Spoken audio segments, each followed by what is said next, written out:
बिस्मिल्लाहिर्रहमानिर्रहीम।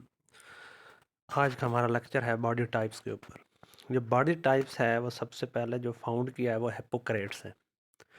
Chris mayor ने body types जो दी हैं 4 किस्म की, वो 1925 में दी हैं। पहला है एस्थेनिक्स।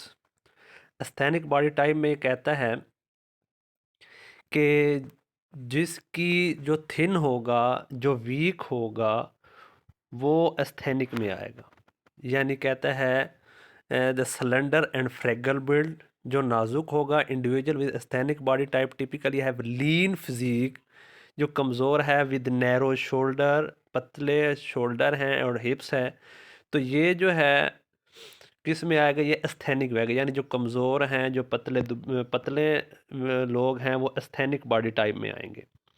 दूसरा है एथलेटिक। एथलेटिक में जो है क्रिस्टमियर कहता है कि इसमें जो मस्कुलर एंड वेल प्रोपोर्शन्ड बिल्ड जो लोग होते हैं, जिनकी मस्कुलर बॉडी वगैरह होती है, जिनके अंदर फैट नहीं होती, उनके मसल मजबूत होते हैं, उनके शोल्डर जो हैं वो ब्रॉड होते हैं, और जिनकी नैरो वेस्ट होती है, मस्कुलर होते हैं, तो वो जो है एथलेटिक्स में आते हैं। यानी जो मस्कुलर तौर पे मजबूत होते हैं, जिनके मसल और जिनके शोल्डर जो है वह चौड़े होते हैं, छाती चौड़ी होती है, वो मस्कुलर होते हैं, तो जिनके अंदर फैट नहीं होती, तो वो एथलेटिक्स में होते हैं। तीसरा है जी पेकनिक। पेकनिक बॉडी टाइप में क्रिस्टमेयर कहता है तो इसमें जो है राउंड एंड हैवियर बिल्ड, यानी इसके अंदर जो है मोटे जो गोल मोल लोग होते हैं वो आ जाते हैं। इसके अंदर जो फैट है वो बहुत ज़्यादा होती है, और वेट जो है उनका बहुत ज़्यादा होता है, राउंड फेस होता है, वाइड वेस्ट होती है। तो इसके अंदर जो मोटे लोग हैं, जो जिनकी जिनका पेट आगे निकला हुआ होता है, या जिनकी छाती जो है वो ज़्यादा भारी होती है, तो उसके अंदर जो है ये पिकनिक में आ जाते हैं।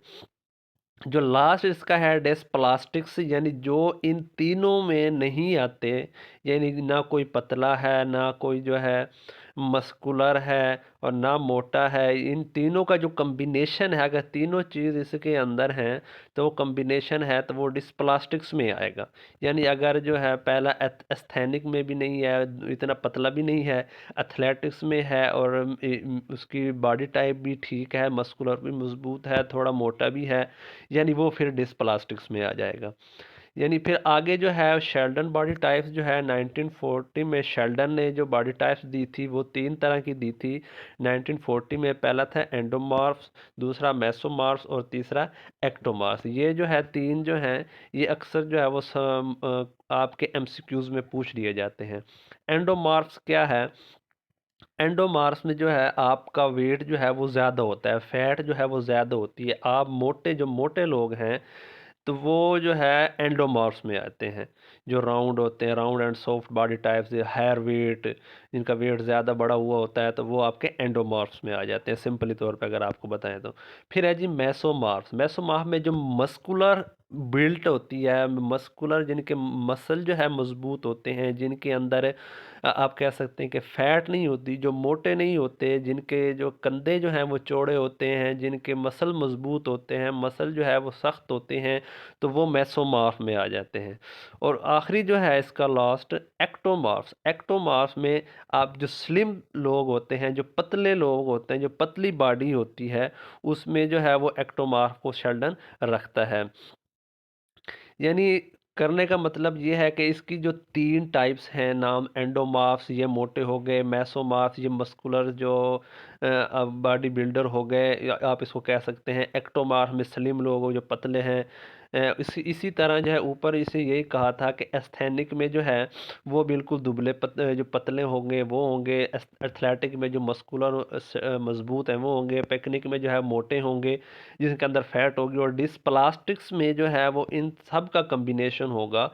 यानी अगर वो चीज़ें इनके अंदर नहीं पाई जाती तो वो फिर डिस्प्लास्टिक है। और इसी तरह शेल्डन ने 1940 में भी 3 दी थी, तो उसमें भी उसने यही कहा था एंडोमार्फ, जिसका एंड हो जाता है, यानी बिल्कुल जो है वो मोटा है, उसके अंदर फैट बहुत ज़्यादा है और जिसका वेट ज़्यादा है, हर चीज़ बड़ी है, तो वो फिर एंडोमॉर्फ में आएगा। मेसोमॉर्फ में आप बॉडी बिल्डर भी ले सकते हैं जिसका मस्कुलर स्ट्रेंथ जिसकी ज़्यादा है, मसल्स जिसके मजबूत हैं, मस्कुलर बॉडी है, तो वो आपकी फिर मेसोमॉर्फ में आ जाएगा। एक्टोमॉर्फ में बिल्कुल स्लिम जो होंगे, जो पतले होंगे, वो लोग आ जाएंगे। इसके साथ ही अल्लाह हाफिज़, अस्सलाम वालेकुम।